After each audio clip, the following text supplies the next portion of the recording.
Assalamualaikum warahmatullahi wabarakatuh. Anak-anakku kelas 7 SMP Negeri 1 Kaliwungu yang baru. Perkenalkan, saya Bu Hayati. Dalam MPLS ini akan membawakan materi tentang kegiatan pengenalan etika komunikasi, termasuk tata cara menyapa atau berbicara menggunakan bahasa Indonesia yang baik dan benar. Pembiasaan salam, senyum, sapa, sopan, dan santun, serta pengenalan etika pergaulan antar siswa, serta antara siswa dengan guru dan tenaga kependidikan, termasuk kepada sikap simpati, empati, dan saling menghargai, serta sportif.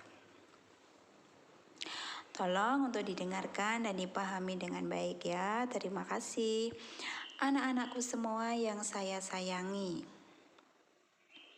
Komunikasi merupakan suatu cara individu untuk melakukan interaksi dengan individu yang lain.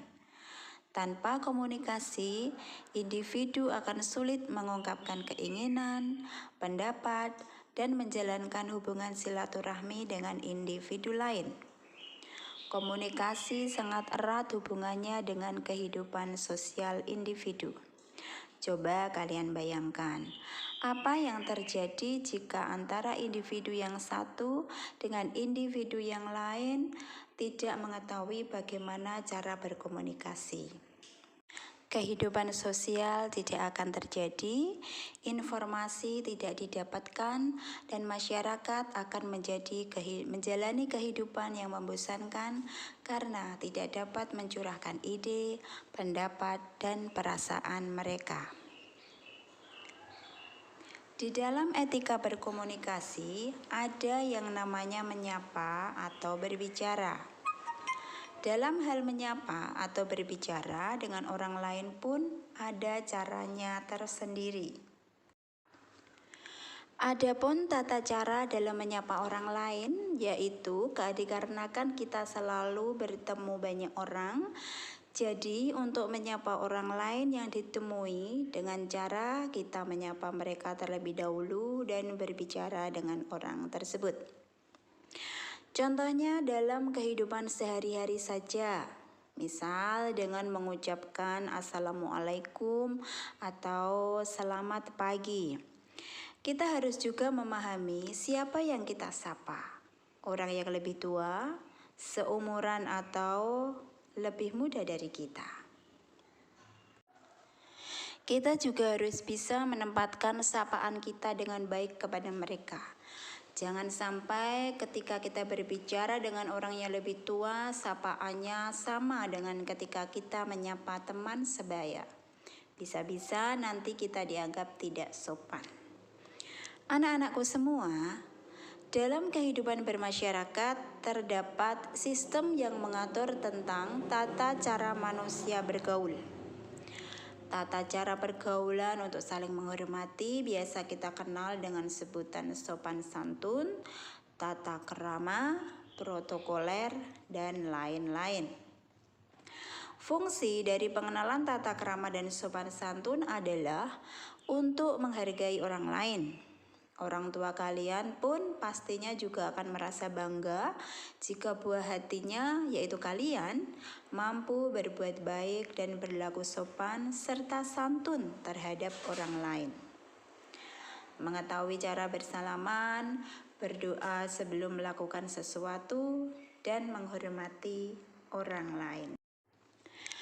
Tata cara pergaulan bertujuan untuk menjaga komunikator dengan komunikan agar mereka merasa senang, tentram, terlindungi tanpa ada pihak yang dirugikan kepentingannya, dan perbuatan yang dilakukan sesuai dengan adat kebiasaan yang berlaku serta tidak bertentangan dengan hak asasi manusia secara umum. Etika selalu berlaku walaupun tidak ada orang lain. Sebagai contoh, barang yang kita pinjam harus dikembalikan walaupun pemiliknya sudah lupa. Contoh yang lain adalah ketika kita makan. Makanlah dengan tangan kanan, makan dan minum sambil duduk, dan tidak berbicara ketika mulut sedang penuh. Lalu, apa sajakah tata krama dan sopan santun yang harus kita ketahui? Ada beberapa poin yang akan Bu Hayati sampaikan, di antaranya adalah yang pertama, mengucapkan kata tolong ketika meminta bantuan atau kesulitan melakukan sesuatu, dan ucapkanlah terima kasih ketika mendapat pertolongan atau mendapat sesuatu dari orang lain. Yang kedua, perhatikan orang lain yang sedang berbicara dan untuk tidak mengganggu percakapan orang lain, dan bicaralah ketika dipersilakan. Yang ketiga, ucapkan kata permisi. Kata permisi tidak hanya tertuju pada orang yang sedang berbicara dan kita lewat di antaranya, namun kata permisi kita ucapkan ketika kita melewati orang lain yang lebih tua atau sebaya. Tidak hanya di rumah, tidak hanya di sekolah, tapi juga di tempat umum seperti supermarket dan lain sebagainya. Berikutnya yang keempat, tidak mengomentari orang lain. Dalam hal ini adalah tidak perlu mengomentari penampilan orang lain, terutama mengenai fisik mereka. Hargailah perasaan orang lain dengan tidak menyinggung perasaannya, walaupun kita berkata dengan jujur.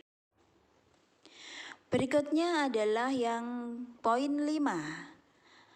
Ketuklah pintu sebelum masuk rumah atau sekolah atau ruang guru, terutama ketika berkunjung. Meskipun pintu rumah tidak terkunci atau tidak tertutup, dan jangan lupa ucapkanlah salam sebelum masuk. Yang keenam, pastikan kata yang kita ucapkan baik dan tidak ada unsur kotor atau jelek. Jangan sampai berbicara kotor di depan orang lain. Poin ketujuh adalah tidak mengolok-olok atau merendahkan orang lain, karena hal itu bukan merupakan hal yang terpuji. Pun mengucapkan kata maaf ketika melakukan sebuah kesalahan. Poin 8, tutuplah mulut serta menunduklah ketika batuk atau bersin, bukan menengok ke samping kanan atau samping kiri.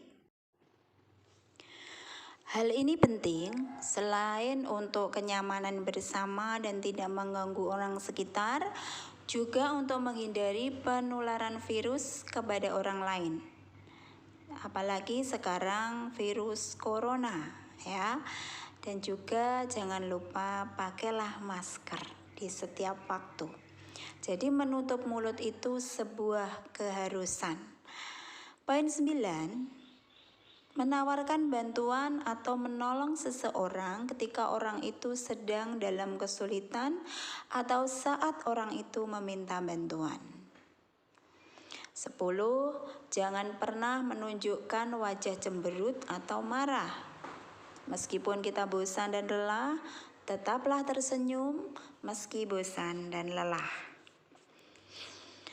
Poin 11, bersalaman dengan orang lain. Jangan lupa untuk melihat orang yang bersalaman dengan baik. Pastikan melakukan kontak mata dengan lawan bicara meskipun sembari kita bersalaman. Poin berikutnya yaitu poin ke-12, berdiri ketika ada orang yang lebih tua datang. Ketika ada tamu yang berkunjung ke rumah, ikutlah berdiri. Selain untuk menyambut kedatangan tamu, juga berfungsi sebagai wujud rasa hormat kepada tamu. Langsung saja bersalaman dengan tamu yang berkunjung ke rumah. Ini juga berlaku ketika tamu hendak pulang. Poin berikutnya, belajarlah mengalah.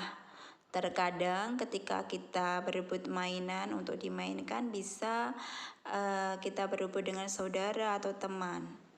Mengalahlah, jangan berebut, karena mengalah merupakan hal yang terpuji. Dan ketika mengalah bukanlah berarti akan kalah. Anak-anakku semua yang kusayangi, kelas 7 yang baru SMP Negeri 1 Kaliwungu Kudu.